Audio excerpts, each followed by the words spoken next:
10 साल में नहीं बन सकी NH 39 को लेकर लोगों में भारी आक्रोश, जनप्रतिनिधियों के वादे निकले खोखले। आखिर कब बनेगी NH 39? आखिर जिम्मेदार क्यों है खामोश?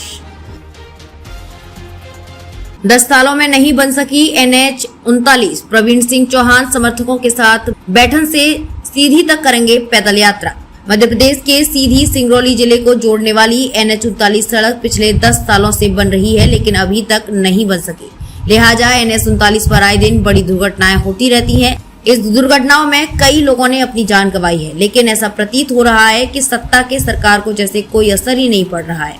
नगर निकाय चुनाव तक सिंगरौली को भाजपा का गढ़ कहा जाता रहा है, लेकिन पंचायत एवं नगरीय निकाय चुनाव में जिस तरह से सिंगरौली में भाजपा को हार का सामना करना पड़ा है, उसका एक प्रमुख कारण NH 39 भी है, क्योंकि NH 39 का प्रयोग सीधी सिंगरौली एवं रीवा के अलावा अधिकतर लोग करते हैं और NH 39 की खराब स्थिति को देखते हुए लोगों के जहन में मौजूदा सरकार को कोसने के सिवा कुछ और नहीं बचता, क्योंकि NH 39 सीधी से सिंगरौली तक लगभग 100 किलोमीटर तक का सड़क है जो पूरी तरह से ध्वस्त है।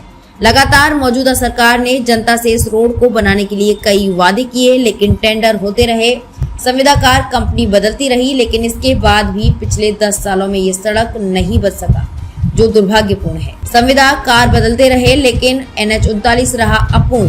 NH 39 के दुर्घटना में अब तक कई लोगों ने गंवाई है जान। 16 अगस्त को प्रवीण सिंह अपने समर्थकों के साथ करेंगे पैदल यात्रा। मिल रहा लोगों का भारी समर्थन।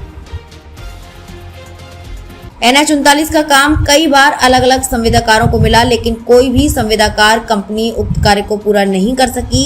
लिहाजा समय से NH 39 का कार्य न किए जाने के कारण संविदाकार कंपनी को सरकार ने ब्लैकलिस्ट करने की कवायद तेज की है, लेकिन उक्त NH 39 के कार्य कोई भी संविदाकार कंपनी अभी तक पूरा नहीं कर सकी। लगातार 10 वर्षों से लोग उक्त सड़क की परेशानी का दंश झेल रहे हैं। सीधी सिंगरौली और रीवा के लोग इस मुद्दे को उठाते रहे हैं, लेकिन 10 साल बीत जाने के बाद भी ये सड़क अपनी व्यथा पर आंसू बहा रही है। ऐसे में कांग्रेस पार्टी के प्रवीण सिंह चौहान ने उक्त सड़क के परेशानी को उठाने और सरकार के संज्ञान में लाने के लिए एक अलग तरीके से ही मुहिम छेड़ दी है, क्योंकि NH 39 लगभग सभी की जरूरतों का हिस्सा है। जो ऐसे में प्रवीण सिंह चौहान को जनता एवं उनके समर्थकों का भरपूर सहयोग देखने को मिल रहा है। प्रवीण सिंह चौहान ने बताया कि आने वाले 16 अगस्त को वो अपने समर्थकों के साथ बैठन के महाजन मोड़ से सीधी पैदल यात्रा करेंगे। ये पैदल यात्रा हर 2 किलोमीटर पर रुकेगी। वहाँ के लोग इस यात्रा से जुड़ते चले जाएंगे। ब्यूरो रिपोर्ट, द टकसाल न्यूज। आप भी सुनिए NH 39 को लेकर क्या कहते हैं प्रवीण सिंह चौहान। NH 39 आज विगत 12 वर्षों से सीधी सिंगरौली के वासियों के लिए एक ज्वलनशील मुद्दा बना। लगातार 10 साल से भारतीय जनता पार्टी की सरकार है। कई बार टेंडर हुए, करोड़ों रुपए के इसमें घपले हुए, ठेकेदारों ने ठेका लिया और करोड़ों रुपए की चपत बैठा के सरकार को और चलते बने। फिर इसके बाद कई बार टेंडर होना।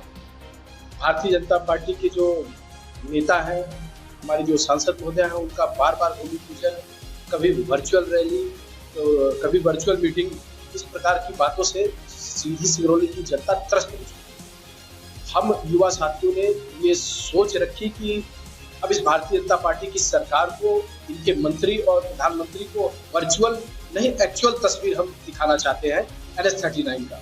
कई बार NH 39 की घटिया रोड के कारण हमारे अपने हमसे बिछड़ गए, एक्सीडेंट होते हैं, बस पलटती है और महज 100 किलोमीटर की रोड लगातार 10 वर्षों से न बन पाना, कहीं न कहीं ये बहुत ही शर्मनाक बात है इस भारतीय जनता पार्टी के शासन के लिए।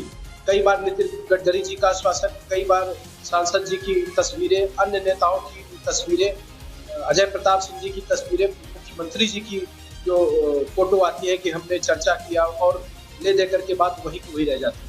कहीं न कहीं वो NH 39 भारतीय जनता पार्टी के नेताओं के भ्रष्टाचार की भेंट चढ़ी हुई है। इन सारी बातों को लेकर के हम सिंगरौली सीधी के युवाओं से हम लोगों ने आह्वान किया है कि एक पद यात्रा जो महाजन मोड़ से चल करके और सीधी तक पहुंचेगी। हर 25 किलोमीटर पर इस पद यात्रा में हमारा पड़ाव होगा रुकने की, खाने की समुचित व्यवस्था दी जाएगी जो पद यात्रा में हमारे साथ चलेंगे। और इस पद यात्रा को किसी दल विशेष का न बना करके हमने इसको सिंगरौली सीधी संघर्ष समिति का नाम दिया है। हर व्यक्ति से मैं आह्वान करूंगा, हर दल, जो राजनीतिक दल है, जो सामाजिक संगठन है, कि वो इस यात्रा में आए, अपने अपने झंडा और बैनर के साथ आए और सिंगरौली का जो ये ज्वलनशील मुद्दा है, जो हर व्यक्ति की जरूरत है, पूरी तरह से यूं कह ले कि कनेक्टिविटी से टूट चुके हैं। हम सबसे अधिक टैक्स देते हैं, हम ऊर्जा धान, कहने को तो हम ऊर्जा धानी में रहते हैं, पर हमारी रेलवे कनेक्टिविटी बहुत ही घटिया हो चुकी है, रोड की कनेक्टिविटी बद से बदतर हो चुकी है। ऐसा महसूस हो रहा है कि इस 10 साल की भारतीय जनता पार्टी की सरकार में हमें काला पानी में धकेल दिया गया है और काला पानी में रहने को मजबूरी है सरकार कर। इसके विरोध में हम सब यात्रा निकाल रहे हैं। तमाम साथी, तमाम सामाजिक संगठन के वरिष्ठ जन इस हमारी यात्रा का समर्थन कर रहे हैं और लगातार हम इनसे मीटिंग कर रहे हैं और काफी लोगों का समर्थन मिल रहा है, वरिष्ठ जनों का समर्थन मिल रहा है और उम्मीद है कि भारी मात्रा में माजर मोड़ से और सीधी तक लोग इस यात्रा का समर्थन करेंगे और पैदल चलेंगे। सीधी पहुंच करके पूर्व मुख्यमंत्री रहे कुंवर अर्जुन सिंह की प्रतिमा पर माल्यार्पण कर हम लोग वहां पर एक सभा कर इस यात्रा का समापन करेंगे। यदि 1 महीने के भीतर हमारी की गई यात्रा पर इस सरकार ने ध्यान नहीं दिया तो पुनः एक आंदोलन हम सब मिलकर के चलाएंगे।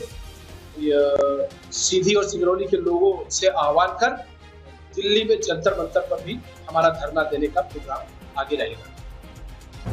देश दुनिया की हर खबर